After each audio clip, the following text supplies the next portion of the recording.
Minnesota, and Florida. Back in the day, some of those states really codified the rehabilitation process. This is what you do, this is how you do it, here's the forms to fill out, and it goes on and on and on. And in the end, we didn't produce better results. And in some of those states, their workers' compensation systems collapsed under their own weight. I hear a lot of negativity about the Illinois work comp system. I personally don't feel it, and I don't believe it. I think that we have what is a fairly decent system here. I certainly wouldn't want to get hurt in Indiana. We take care of our injured workers, but we don't do enough in many cases. Again, I think sometimes we don't respect the process. We do not demand objectivity and credibility from our providers as much as we should. We don't necessarily effectively support the injured worker. On the other hand, there are many times when we don't demand an appropriate level of accountability from the injured worker. Getting hurt, losing your livelihood, breaking your body. My average client is 50 years old, comes from the trades, transportation, or industry, has a high school diploma or less, and makes $1,500 a week. He goes on workers' comp, he's getting $1,000. With no transferable skills and little alternative education, he's going back to work for $500 or $600 a week. What's motivating in that scenario? How do we take care of this particular problem? We wait too long to refer. My average client is referred to me 3.5 years post-injury. That's an extraordinary length of time out of the workplace for most of the adult male population. So those are just some of my thoughts, and I'm going to turn it over to my associates. Thanks, Joe. Dave, thanks for this opportunity. I appreciate being able to be here. Hopefully, a lot of the time, later, we'll be asking questions that are pertinent to them. There's a lot of expertise at this table. As much as we could lecture you on what we think, I hope that there's a lot of questions for all three of us related to what we need to know from our perspective about what we think.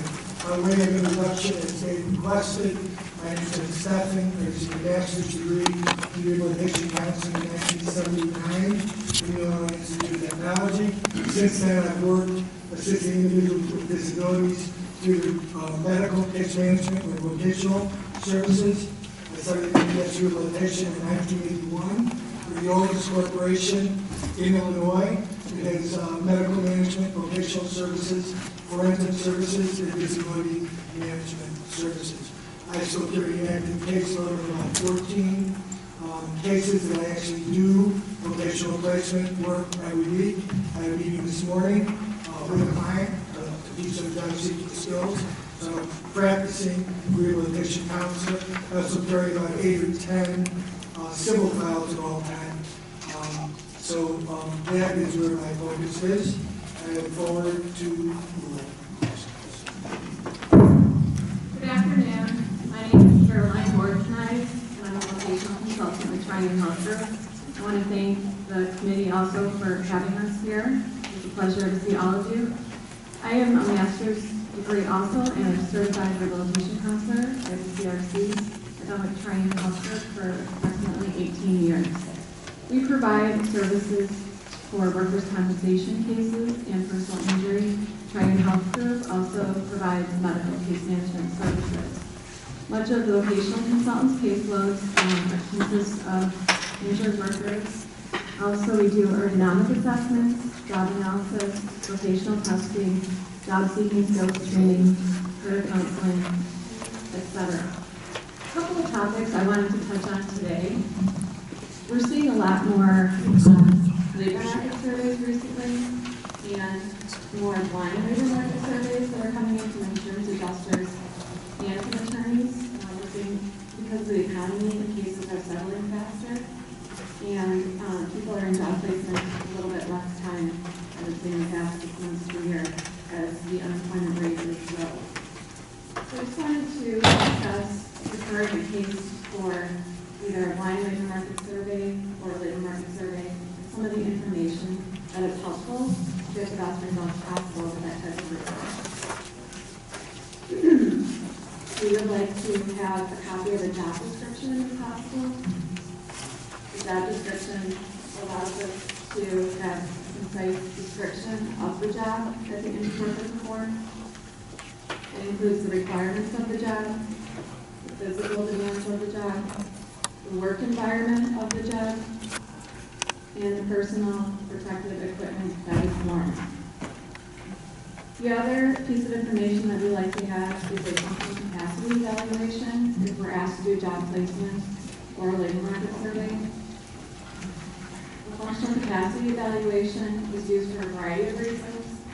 It's used to develop a treatment program, to measure the physical abilities of patients, and to offer a rehabilitation program. It also assists the doctor with assessing the individual's physical abilities with regards to returning to work. And lastly, I wanted to talk about actual exertional levels that we use in our industry that are defined by the Department of Labor. When the doctor releases an individual to go back to work, there are typically 5 different areas. The first is sedentary work, and that's defined as lifting 10 pounds, typically, of force, occasionally, or a negligible amount. Light work involves exerting up to 20 pounds of force, or 10 pounds of force frequently, or a negligible force constantly. Medium work involves lifting 20 to 50 pounds of force occasionally, and 10 to 25 pounds of force frequently, or a negligible amount of 10 pounds. Heavy work is 50 to 100 pounds of force, or 25 pounds to move objects. And lastly, very heavy work is exerting 100 pounds of force occasionally, or 50 pounds of force constantly to move objects. This information is very helpful when a case is referred to us. It allows us to do a thorough job and provide you with the most thorough information. Thank you, and if you have any questions, we'd be happy to address them.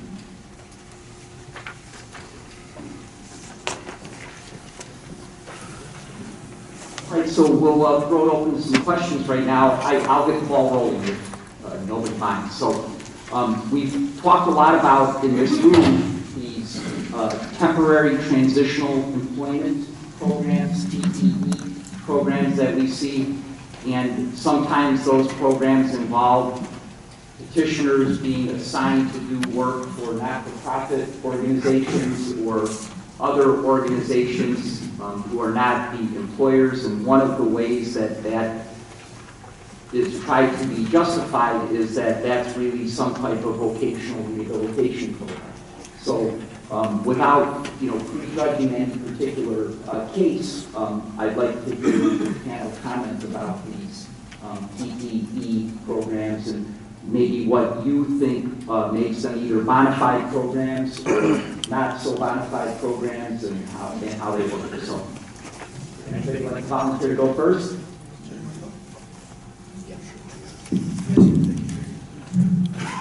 Okay, first. Sir, can you talk in the microphone, please? Because you're really far from it. Can everybody in the back hear me? No. Okay. In 1983, I wrote a disability management program for the state of Illinois, and one of the component parts of that was trying to get people to upskill and get them off the couch and moving by giving them the opportunity to volunteer. The state of Illinois quickly ruined that program and I told them in advance, this is not something that if someone doesn't cooperate, you can cut their TTD. It's a voluntary program, it's not return to work. So my position basically is that if you have a person interested in volunteering, it's an excellent way for them to get skills, get out of the house, be active, get back on a routine. But if you have companies that are doing it as a way to expedite termination of TTD, it's a very bad policy. Let me guess you must have gone. Hold on. Go ahead.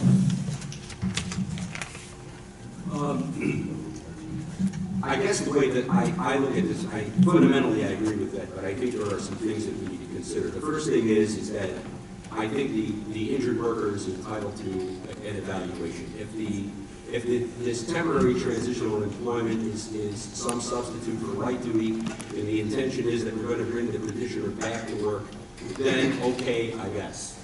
However, if there is a reasonable indication in the medical record that this guy's a loss of occupation, then you need a vocational evaluation.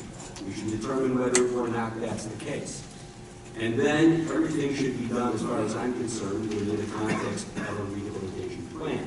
If we're going to state that this temporary employment is going to be to the benefit of the petitioner, how so?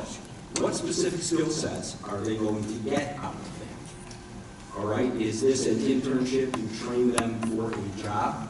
When I spoke here in 2012 on the issue of sham job, I raised the issue of the U.S. Department of Labor guidelines for internship, which states that it must be unpaid and for the benefit of the intern. So in our particular practice, the way we review this issue is when the case is referred, we evaluate, we test, we do all the things we normally do, and then we evaluate the prospective employability, placement potential, and income earning potential of the injured worker. And if we are thinking about doing some type of an internship, which we have done, we put that into a rehabilitation plan, and it's there, and it's, as far as we're concerned, objective and for everybody to see and evaluate on its merits, and if it's disagreed with. I would agree with Joe on that level. We do get requests to set up internship programs for individuals with an injury. And basically, it allows an individual to increase their skills, to expand their skill set. When we have a case where someone's been off work for 35 years, any skills that are deemed are helpful with returning that person to gainful employment. So in my opinion, it typically, after an evaluation and proper evaluation, it is very positive. Okay, yes? For any of you, have you ever had a person get a full-time position after being a volunteer? So the question is, in your personal experience, have you had injured worker get a job, a full-time job after one of these types of programs that we just discussed? I haven't had that experience of a full-time job after volunteering, but I have had an experience where an individual worked for a job placement or staffing agency, and they were informed that they would have 30 to 90 days of a probationary period. They were paid, and then after that 90 days, they were successful and they were offered a full-time job.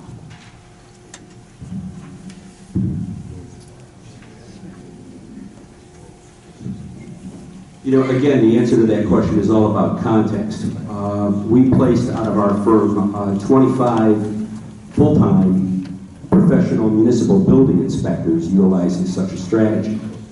One of the benefits of having them on an unpaid internship was there was some insulation of municipalities from liability because they're still covered under the rubric of the rehabilitation plan. On the other hand, I had a client in my office not too long ago who was volunteering at Goodwill.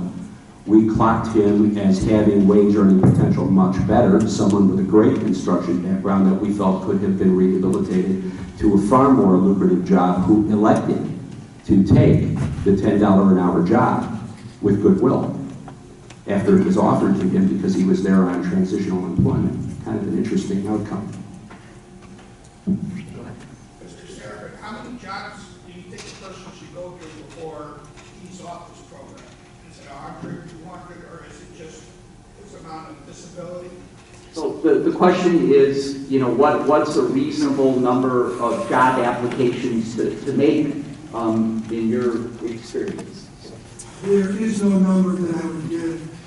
As long as an individual is participating on a full-time basis, performing a full-time good faith effort to secure employment, as long as we're authorized to continue to help them find a job, we would help them. At some point in time, related to settlement, enough vocational rehabilitation can be performed to establish access to the labor market if there's readily available and stable employment and the associated remuneration of pay for those jobs. So we don't start programs by saying this is 6 months we help people for over 3 years. So I'm just asking, is it 100, 200, 300, 400, 500? So- What's excessive too much? Nothing is excessive. Until the person finds a job, hopefully they'll be providing services to assist them to find a job, unless they settle the case. So when we introduce ourselves to people, I indicate to them that I have no idea how long I'll be authorized to continue to provide them vocational placement services, but I hope it's until they have a job or settle their case. And quite frankly, I always tell them, the best thing they can do is to have a job before they settle the case. So any other questions? Yes. I want, I'm going to pose a hypothetical, and I want you to address if you be able to, your ethical obligation as far as how to handle the situation. I want you to assume that you're sent out to a job site by a company or an insurance company, and they know you're coming, and you are supposed to do a video depiction of what the job is. What ethical ramifications or obligations do you have besides just videotaping what you're directed to videotape? So the question, just to kind of wrap it up, is a hypothetical question about kind of the intersection between job descriptions or even videotape job descriptions and the ethical obligations of a vocational rehabilitation expert to kind of match up what's being depicted in that job description or videotape job description, what the actual job might be, something like that? Yeah, that sounds pretty good. Okay, good.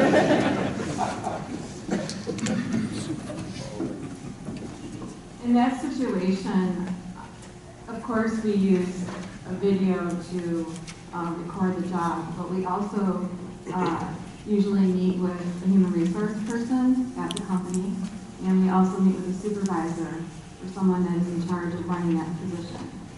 So our job is to essentially gather the information, meet with the human resource director or person who's typically in charge of those, writing those job descriptions, and gathering all the information necessary. While we are there on the site, we are typically videotaping, taking measurements, using various equipment, scales, different types of measuring equipment to get the best analysis possible. After that, we typically write the report, but the report usually goes to the human resource person at the company, and we try and make sure and evaluate that we have all of the job requirements necessary for that position, not just in video. There's a lot of information that's involved. Yeah. Let's have each panelist answer the initial question. We'll go to the public.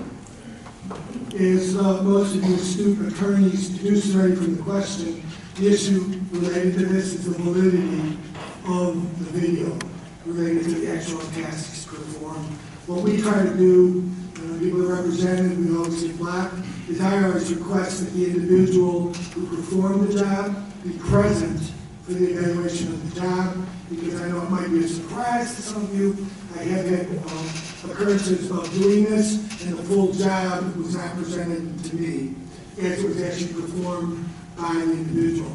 So the best way to get away from that discrepancy is to have the individual at the videotaping of it, and they do the logistical activities that were just mentioned. I think Eddie gave a great answer on that one. The only other thing that I would add is when we go out and we do these things, we have to be careful to say, is there anything that we're going to be looking at today or seeing today that, is this everything? In other words, are there some setup components of the job that maybe only happen a couple of times a week? Or is there something, that's cyclic in the job analysis? Because we want to know, hopefully this information is going to be used to help a physician decide if somebody can go back to work or not. So it should be accurate. That would be our fundamental obligation, is that it's accurate. Do you have a follow-up? I do, because I think everyone in the room, including the arbitrators and the commissioners, want the truth. And if you go out to a job and what I find in most instances is you meet with the human resource director or the supervisor, it's staged, and the client has no participation until either the deposition stage of a case or the trial, and you're not getting fed appropriate information that's valid. A good way would be to be ethically, and I use the word ethics because I think it should be fair and it should be fair to both sides. If you only speak to one, I don't think they're going to ever rarely let someone go out there, the injured worker, when it's staged. And if we can do that, that'd be better for everyone else in the room. But if you're getting one side, and you rarely get the truth, it doesn't help anybody. So I want to know ethically, in your canons of ethics, what your obligation or marching orders would be when you're really working for the injured worker but being paid by a company.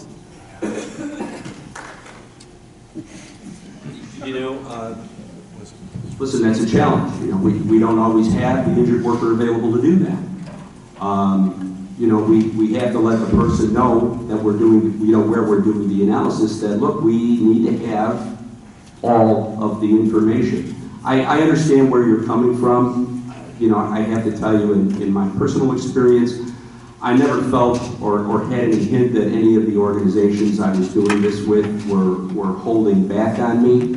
But, if that is their intention, I don't know how I would otherwise deal with that. Other than to state that in terms of our intention when we get there, it is to get the facts. One more. Another follow-up. I don't mean to be, I don't want to be a mooch, but I want to ask one more question.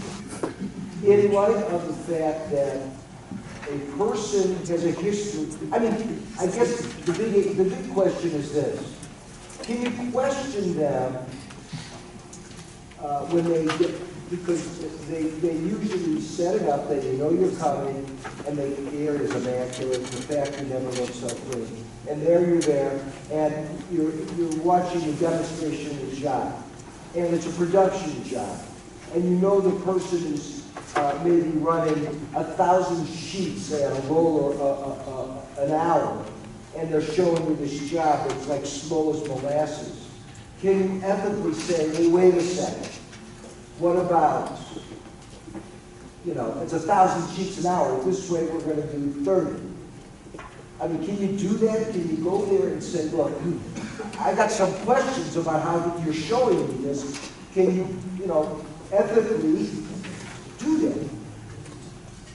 I just have one more follow-up to your prior question. We are all certified rehabilitation counselors, and we also follow a rule of ethics and ethical guidelines, which is also important in our job. And if it's your ethical guideline, you only said that you can only speak to the HR and never the worker. Wouldn't it be ethically? I understand the question clearly, and I know there's time constraints, so I don't mean to be rude and stop you. You've given me enough information that I can answer this. What our ethics are, what they dictate, is to take all available information. So having evaluated the individual and what they say they do, if there's a huge discrepancy in what the employer sends or lets us visualize, we can address what those descriptions are. So ethically, our responsibility is we can't know.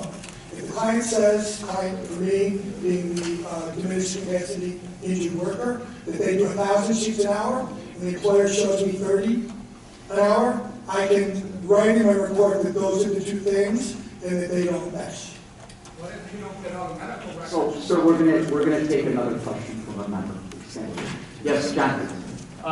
So I have two questions. One regarding the internships. How are you able to monitor people in the internships to make sure that they're getting the training and experience that you're wanting, number one, and that the injured person is cooperating? And then what advice would you give to employers or defense counsel, either things to do or not to do, in order to maximize the potential benefit of someone who's been injured and to get them back to the maximum amount they can earn in gainful employment? Well, when we do these internships, we actually have a rather informal contract. Okay, it's about 3 or 4 pages long. It specifically states what the individual is going to be doing at the internship. In other words, you don't just show up and they have you count paper clips. So for example, in our building inspection internships, what we were doing is we were getting our injured workers actually certified through the formal accreditation process. They did, of course, have to become computer literate. When we put them in an internship program, it was usually the building commissioner that we were working with, and we said, look, this is what we want the individual to do. They have to go out, they have to do inspections under the supervision of someone else. So you've got to have accountabilities built into the process. It's a training program. It's like sending them to a school. What is the curriculum? So, you know, and whether it is for a lesser skilled job, so for example, maybe just learning how to operate the cash register at Burger King is what you do. But at the end of the day, or week, or whatever, you should know how to do that. So there has to be some accountabilities in there. So that means that we have to be present and interacting with the interning entity to make sure that that's getting done. That accountability is on us. And, you know, we're constantly monitoring it, because if the individual doesn't show up or they're coming in late, you know, you don't show up and you come in late, you got a problem on any job. I don't care what it is. Okay? So the petitioner has to be held to a reasonable standard of accountability. And you spell all of that out in advance. You know, in the real world, some petitioners struggle with some of these things. They may struggle with motivational issues. Some of them are gung-ho and ready to tear it up. But the bottom line is, the counselor has to be accountable to accomplish the mission and spell out the criteria. Because without that, what standard are you holding the petitioner to? So that's why I'm a believer in these things need to be spelled out, because if we're going to hold the petitioner accountable, that accountability has to be fair, reasonable, and doable on the part of the injured worker.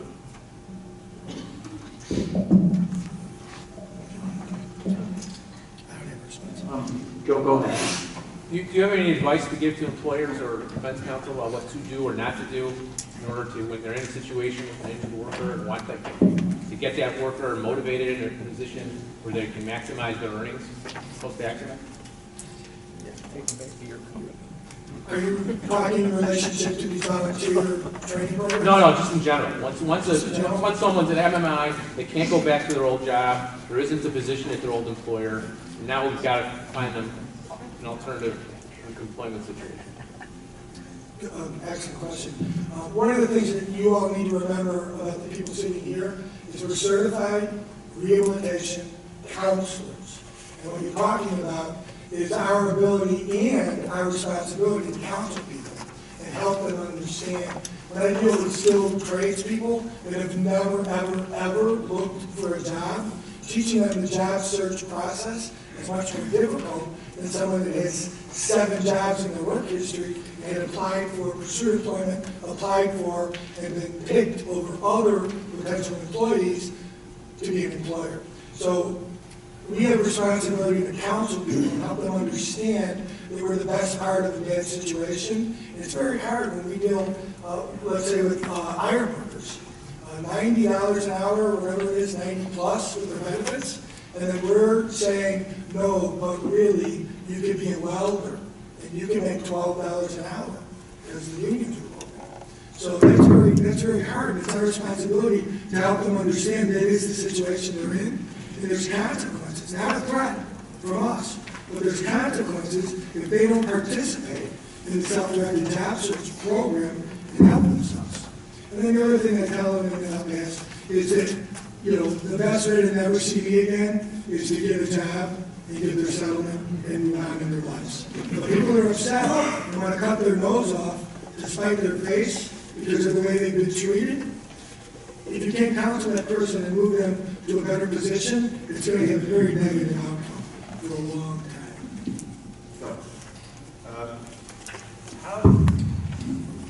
Help me with, how do we approach the client who sits down and says, I used to have a business, doesn't matter what kind of business, and I'd like to go back into business rather than look for a job with someone else. How do I approach that person? How do I present that person to you what can you do to help in that situation? Who figures out how much money is necessary to put that person in business? And how do you eventually determine what that person's able to earn? Okay, I would kind of break that down. So after you review your options with your client or the individual, and the person then is referred to us, I would talk to the person and counsel them about what type of skills they learned in that business, because any business owner has specific skills, typically that they can use in another occupation or use in a job. The other thing that we can do is a labor market survey. Once we know what that business is, we can start doing research, contacting employers to find out what type of salary ranges are out there for someone. I'm suggesting he wants to be his employer.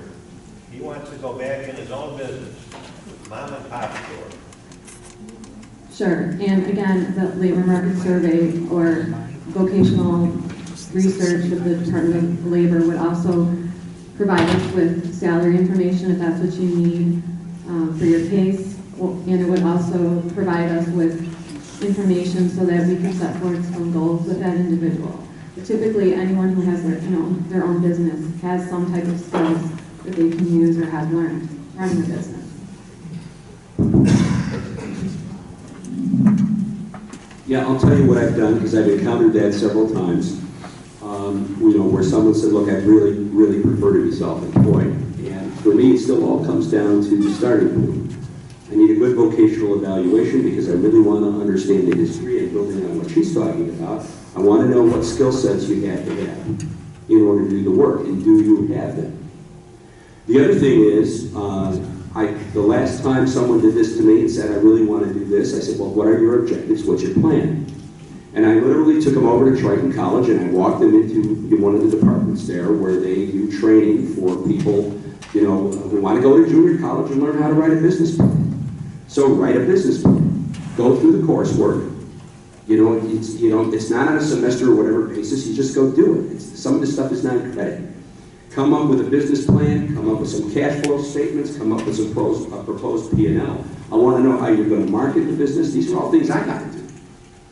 So if a client says to me that that's their motivation, they may not all quite be as sophisticated, as some of us here or some of you. But I do expect that they will do the homework and invest themselves in the creation of an identification of those possibilities, so that I've got something to hang my hat on.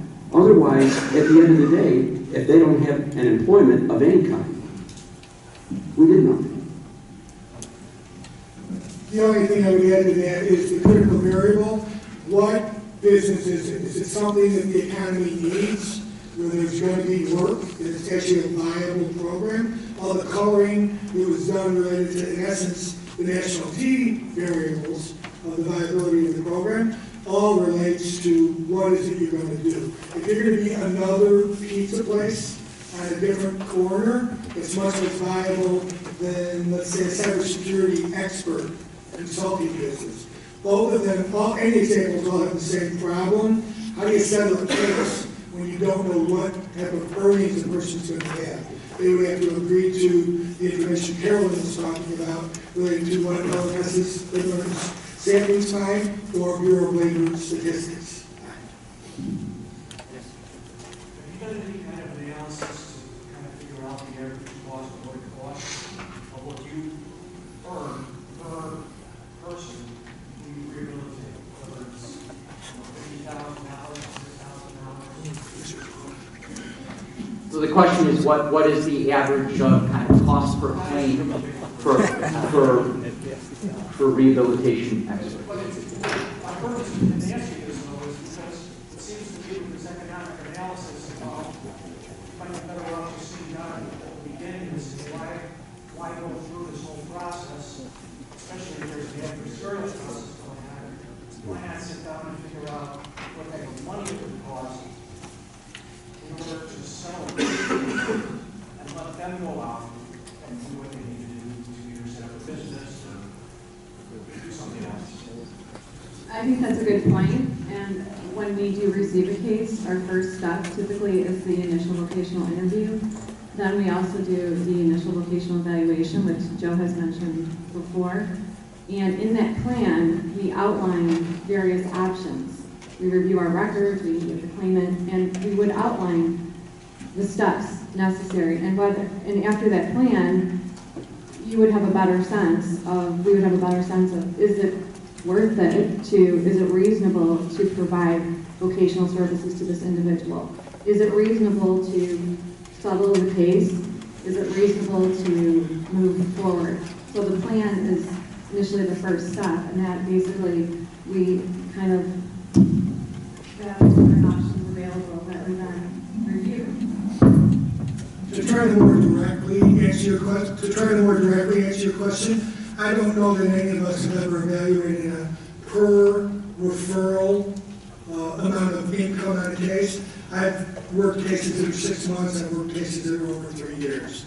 So the average might not really be representative because it's so individualized to the person, their skills, knowledge, education, experience, and training. So I can't give you it's 60,000. But what I do give employers when they ask for tips and is the comment that it's going to take at least 6 months, and 6 months of services will be about $18,000. So they want to do what you're saying and look at, if I'm going to spend this 18, what if I put it up front? Does that answer your question?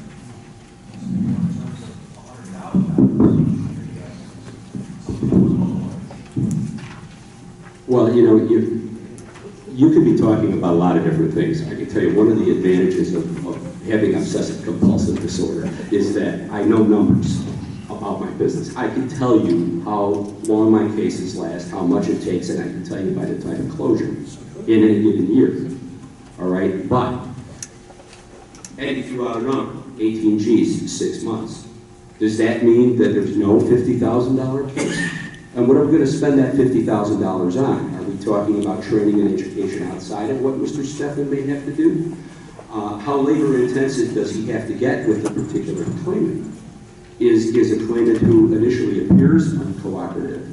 Maybe they're not actually uncooperative. Maybe they're not bullying. Maybe they're not faking. Maybe they're not doing anything wrong. Maybe they're just struggling and they need to be taken care of, so he has to throw everything at the kitchen sink at it for a little while until the guy straightens out. Maybe the guy never straightens out. Okay? So what are we talking about? Are we talking about someone with limited education who needs a lot of retraining? Are we talking about someone that we're going to send to school for 8 months? Again, it all has to start with an effective evaluation. Otherwise, any number we project as a reasonable cost to restore this individual as close as possible to their pre-injury function, to me, is speculative. So whether you're on defense or petitioner's side is irrelevant in that context. It's all about a cogent analysis based off the fact pattern. So I don't really know how to answer your question, from that perspective, because any number we give you, I don't know how well it relates to any particular case. Yes. I'm assuming if I ask who is your client, from an ethical point of view, you're each going to say that the working person is your client. To what extent do you become advocates for their desires of what they want if you're getting static from whoever's paying the bill? Again, I would say that we all follow the guidelines. We are all CRCs, Certified Rehabilitation Counselors. We follow ethical guidelines. And as a counselor, my role is to assist the injured worker as best as possible. I'm not getting anything outside of that. My role, again, is to help the injured worker as best as possible.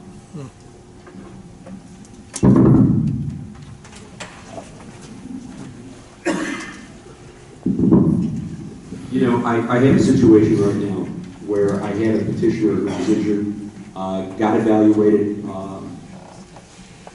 had his surgery, got released to return to work medium duty. We did an evaluation based on that and find a guy employed. Over a period of time, this guy's condition is apparently deteriorating. There's another FCE done later with no intervening objective medical evidence that his condition has changed, and now I got sedentary duty and only a couple of hours a day of work. And, of course, the medical's in dispute. And I contacted the Commission on Rehabilitation Counselor Certification and said, hey, if respondent in this particular case says, I want you to use the other FCE, do I do that? Is that the right thing to do?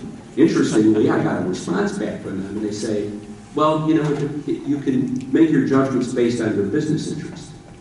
And I'm going, no, you can't make your judgments on your business interest. All right? You're correct. The client is the injured worker. Okay? And where there are conflicts, a conscious counselor, one who's thinking, and none of us here are perfect. We're all ethical, we're all good providers, but none of us are perfect. But a conscious counselor will at least examine those issues, and then you have to make a decision. And, you know, an ethical counselor is occasionally going to burn their customer. And I know that if I talk to Eddie, or if I talk to this lady over here, we're all going to say the same thing, that, you know, ethics only count when something's at stake. And if you're going to do the right thing, then as you examine our track records, you know, you see the cases that Eddie's testified on, or that she's testified on, or that I've testified on, and you say, you know, how do they generally go? So yes, the client is always the ethical priority. Even when we're expert witnesses, we are required to be fair and objective. So, during your opening, you talked about how a big concern you have is that there's about 3.5 years from the time period when someone's injured, such as point to someone is suspected of vocational work, and how that has such a negative effect on, you know, their job history because it's such a long time to be out of market.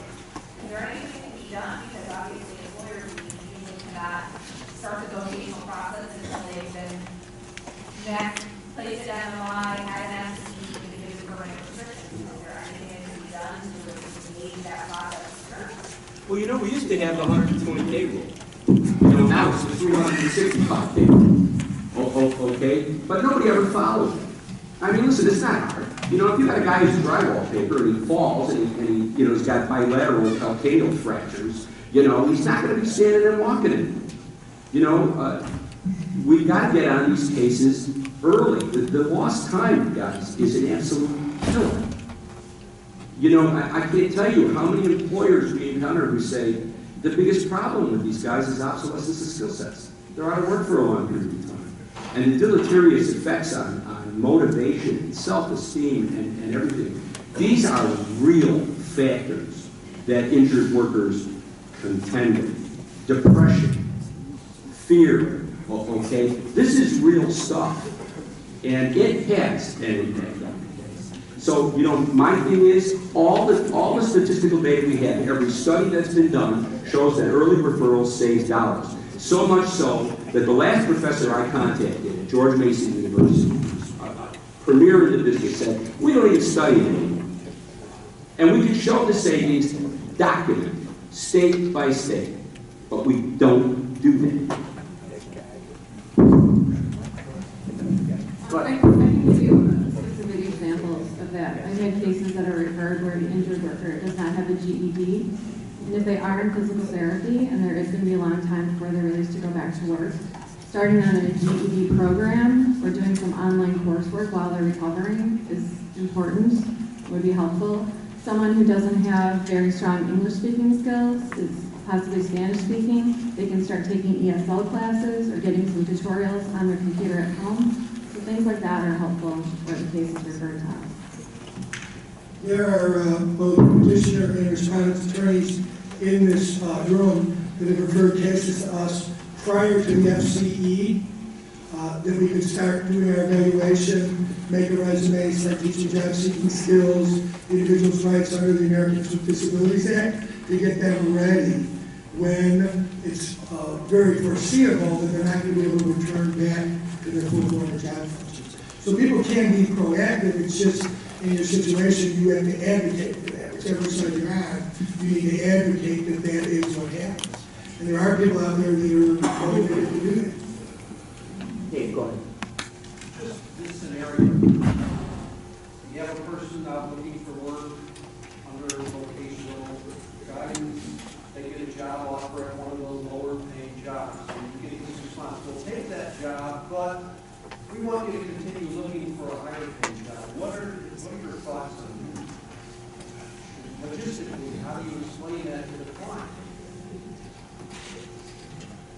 Quick answer, in my practice, one of the things we're really pushing our clients really, really hard for a lot of job search contacts.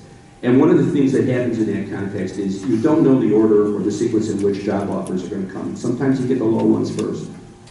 And then it's a matter of what you do. Okay, so for example, if I'm looking at the rehab plan and my targeted wage range is $10 to $13 an hour, and I don't think there's any meaningful probability the petitioner's going to do better than that, then $10 or $13 an hour is just fine. I don't know what looking for a better job is going to do for me.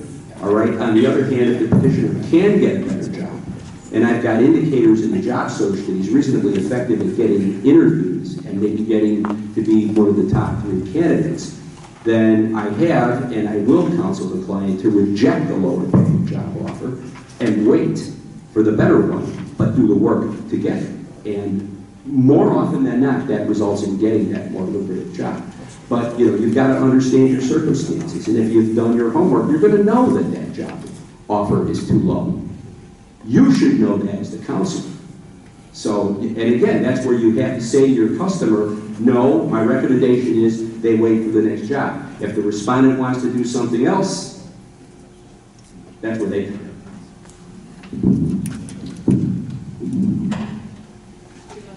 Yeah, sure. Kid, go. Yeah, it's kind of a follow-up to Dana's question.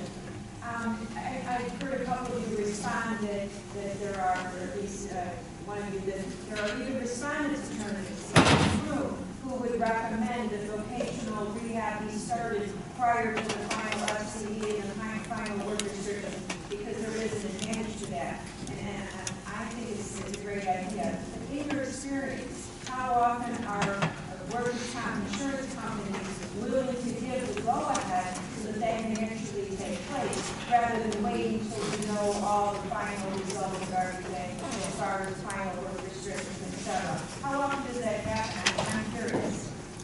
I think, again, that's a case-by-case basis. I would say in my experience, it's about 50% of adjusters, especially in the 2 examples I gave earlier. If someone is off and they're going to physical therapy and they're very low verbal English skills, sending them to take ESL classes in the evening or doing some tutorials is a benefit, and a lot of adjusters see that. If somebody does not have a GED, and let's say they were, construction labor, again, that's a benefit, and the adjusters see that as a benefit. They can start taking GED classes at a local community college. So, in my experience, probably 50 to 50. So it's about 12:53 right now, and the reason why I mentioned that is some of you may have seen the notice that was posted at the commission this morning. Arbitrator Mason's Friday status call was canceled because the building was closed, and so her status call is going to happen today at 1 o'clock. So Arbitrator Mason's status call is going to happen at 1 o'clock up on the 8th floor in about 7 minutes or so. So if any of you need to leave to go to that, you can do so right now.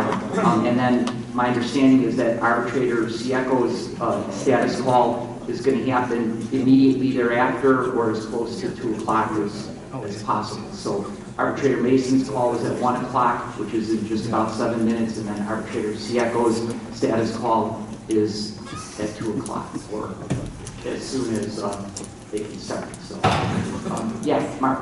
Do you recommend that the injured worker brings his or her work restriction to a job interview? Absolutely not. That's completely inappropriate. No one, anybody here ever get a job and bring their medical records to the job? So the Americans with Disabilities Act precludes employers from knowing anything other than if you can do the job, physical capacities of the job you're going for. And if you can't, you have the right to ask for reasonable accommodations. So that would be absurd to do that. I would never counsel anybody to do that. What do you tell them after he's hired? That the new employer, Exactly. You're on disability, so you tell that new employer? If an individual has been trained to seek employment, they're seeking employment like everyone here would do within their available capacities. If If you're pursuing employment within your capacities, the law says you're not disabled from that job. Having diminished capacities does not make you disabled from work. You might be unemployed because of your workers' compensation injury, but you're not disabled from any work within the guidelines that your physicians and medical reports say you have physical capacities to do. It's completely inappropriate. But following up, the reality of it is the employer always says, you're here on a vote placement, what are your restrictions? That's the reality. So I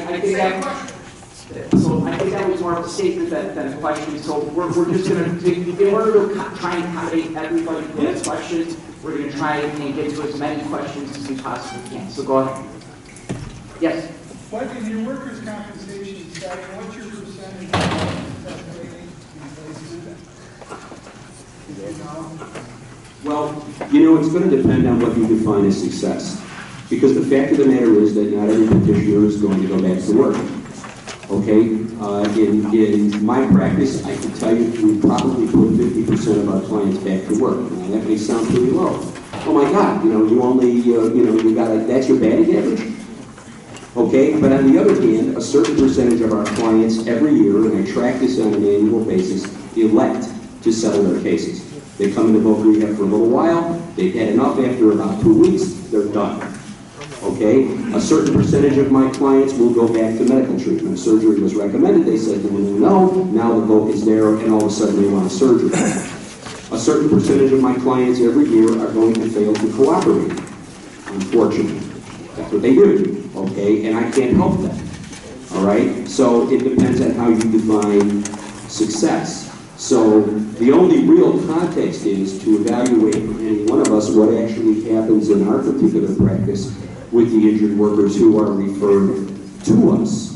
So for example, if Eddie gets a whole bunch of referrals and everybody's 68 years old, you know, and has been in the same job for 40 years with no transferable skills and a seriously bad injury, I can tell you he's going to be finding a lot of odd lots or perm polls. So it really depends. But that's something you should ask every vendor about their particular context so that you can help understand what they bring to the table. The only context we use is successful return to work as a success statistic because of the variables that Joe stated. And we're around the same, we're a little over 50%. We're over 50%.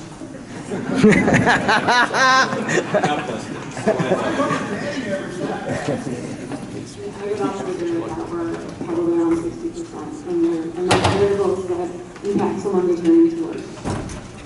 Right, we have time for one last question. Just a real quick question. You've all talked about FTEs, and it seems like there's value in doing what you do. Can each one of you, the rules added garbage in, garbage out, can each one of you comment on facilities that you think do a thorough and complete FTE as a rule that's more reliable than others? Ones that you look at and say, I can trust this data? No. I don't think it. Let me answer it this way. There are differences in the various FCE protocols. That doesn't mean that one is good or one is bad. It's just that there are differences. Obviously, there are some where maybe validity criteria is absent or things like that, and obviously that's a fact that most of you should be there. But I think what's important is not to understand who's good and who's bad necessarily, but what the distinctions are. And that's something that takes a little time and effort. Joe, Ed, and Joan, thank you very much.